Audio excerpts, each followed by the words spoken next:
Chapter 23. Sleep eludes me again that night, as I recall every detail of my encounter with Richard. When I finally drift off, he visits me in my dream, too. He approaches me as I lie in bed. His fingertips trace my lips. Then he kisses me tenderly, slowly, first on the mouth, and then working his way down my neck. He lifts up my nightgown with one hand, then moves his mouth lower. My hips begin to move involuntarily. I choke back a groan as my body betrays me by growing warm and pliant. Suddenly, I realize it isn't me beneath Richard. It isn't my hands being held down or my lips parting. It is Emma. I jerk awake and sit upright. My breath comes in choppy gasps. I look around my bedroom, desperate to center myself. I hurry to the bathroom and splash cold water on my face to erase the sensations that linger from my dream. I grip the hard edges of the sink until my breathing finally slows. I climb back into bed, thinking of how my heart clattered and my skin tingled when I was dreaming of Richard. I still feel the after effects of that treacherous response to him. How could I have been aroused by him, even in a dream? Then I recall one of my recent psychology podcasts on the part of the brain that processes emotions. The human body often responds in the same way to two overarching emotional states, romantic arousal and fear. A scientist had explained. I close my eyes and try to recall exactly what the expert said. Considering the pounding in the chest, the dilating of the pupils, the increase in blood pressure, there are sensations that appear in both terror and arousal. This I knew well.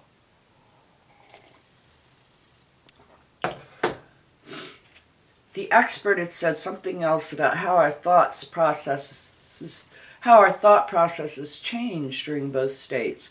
When we are in the throes of romantic love, for example, the neural machinery responsible for making critical assessments of other people can be compromised.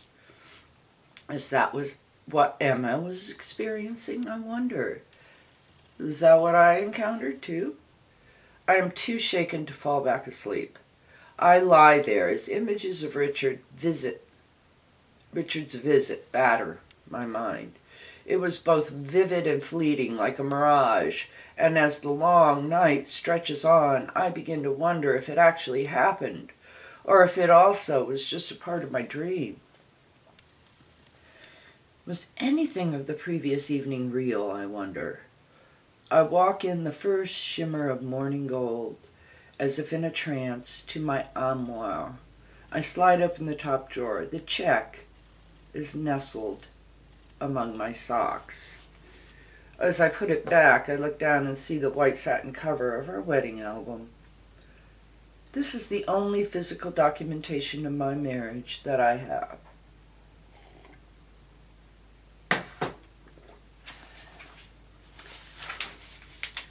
I can't imagine I will ever want to view the photographs again after today, but I need to view them a final time. Our other photos are all in the Westchester house, unless Richard has already moved them into storage unit in the basement of his city's apartment building, or destroyed them. I imagine he has. Richard would have disposed of every trace of me before Emma could stumble upon the unsettling reminders. Aunt Charlotte told me a bit of what she witnessed during my marriage. Sam also told me what she'd seen during our last conversation, which turned into a worse fight than I could ever have imagined us having. But now, I want to look for myself with fresh eyes. I sit cross-legged on my bed and turn to the first page. In the opening shot, I'm in the hotel room, fastening the clasp on an antique pearl bracelet, my something borrowed from Aunt Charlotte.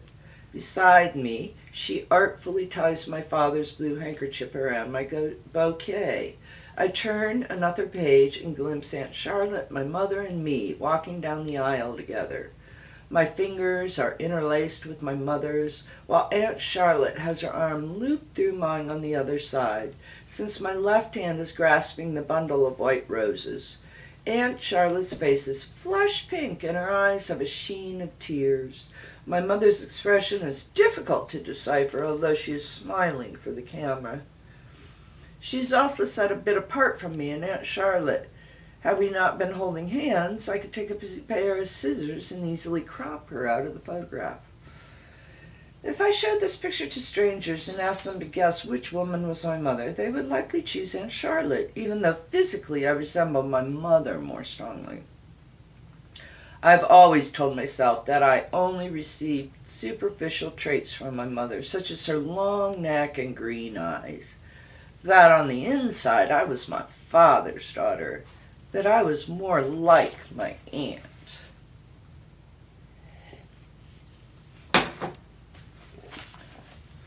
But now Richard's words boomerang back.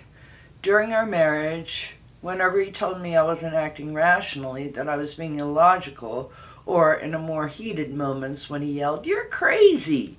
I denied it. "He's wrong," I would whisper to myself as I paced the sidewalks in our neighborhood, my body rigid, my footsteps pounding the cement. I slammed down my left foot. Then my right foot.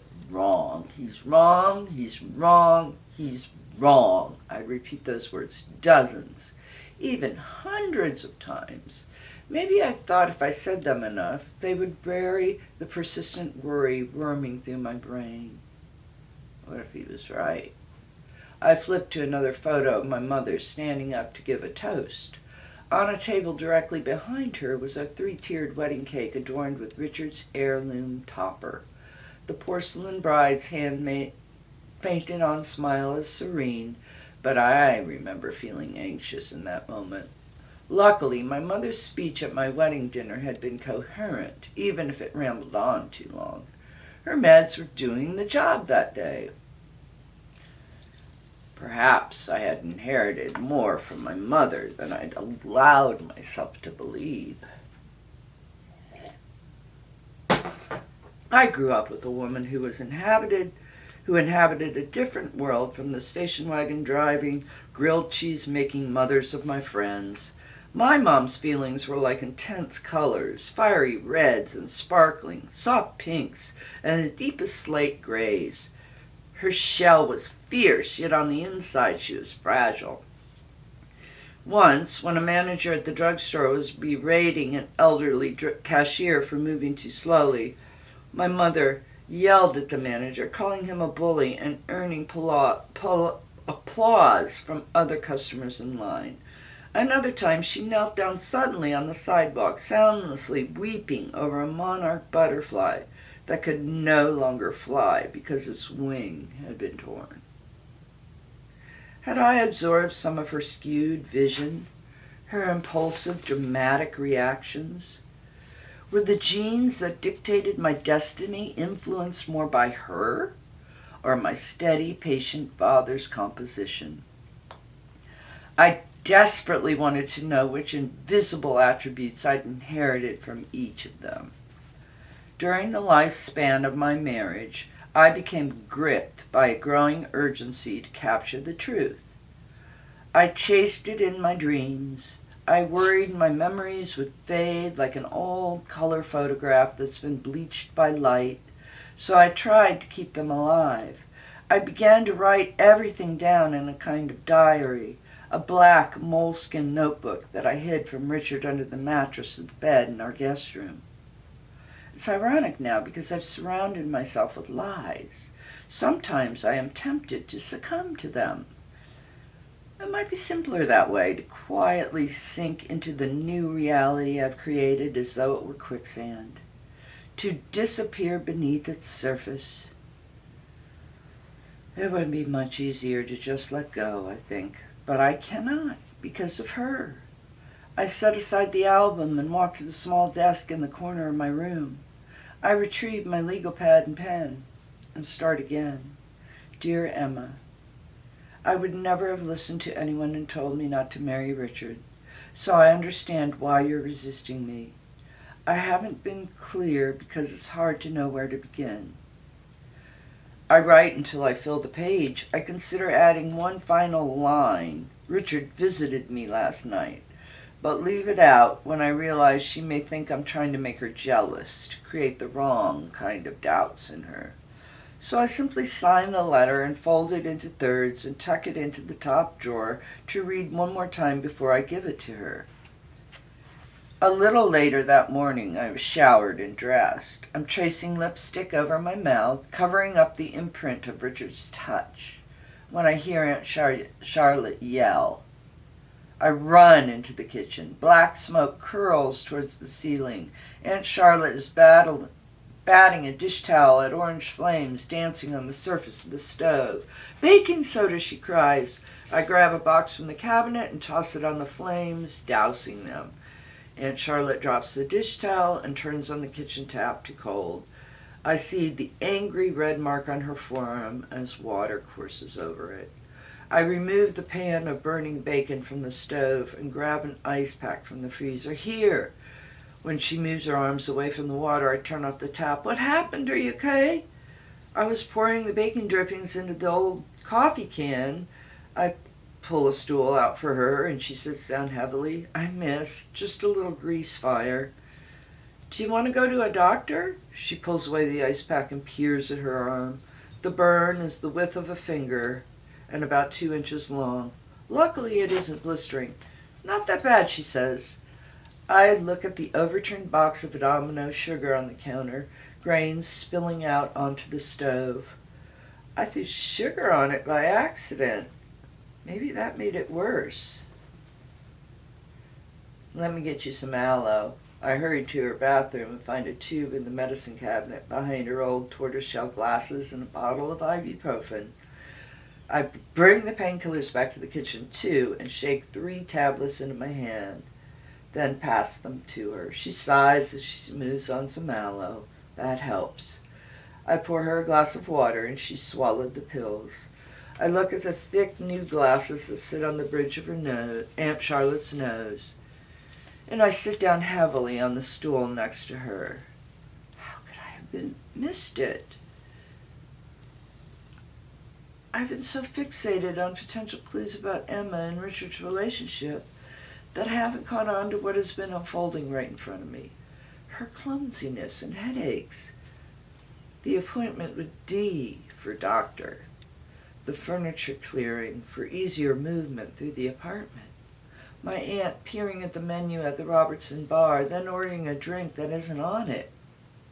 Her more tentative pace on our walk through the Hudson. And the square box of sugar that doesn't look anything like the baking soda, but would feel similar to someone in a rush. Someone who is reaching for it through a thin veil of smoke. Someone who's losing her eyesight. A sob thickens my throat, but I cannot have her be the one to comfort me. I reach for her hand with its papery thin skin. "I'm going blind," Aunt Charlotte says softly. "I just had a second appointment to confirm it. Macular degeneration. I was going to tell you soon, but maybe not in such a dramatic fashion." I think of how she once spent a week layering hundreds of strokes of paint onto a canvas to replicate the bark of an ancient redwood. How, when she took me to the beach during one of my mother's lights out days, we lay on our backs looking up at the sky, and she explained that although we perceive the glow from the sun as white, it is really made up of all the colors of the rainbow. "I'm so sorry," I whisper. I am still thinking of that day, of the turkey and cheese sandwiches and thermos of lemonade my aunt packed, of the deck of cards she brought along in her purse to teach me how to play gin rummy. When she speaks again, "Do you remember when we read Little Women together?" I nod. "Yeah." I'm wondering what she can and can't see. in the book, Amy said, "I'm not afraid of storms, for I'm learning how to sail my ship." Well, I've never feared bad weather either. Then my aunt does one of the bravest things I've ever seen. She smiles. Oh no.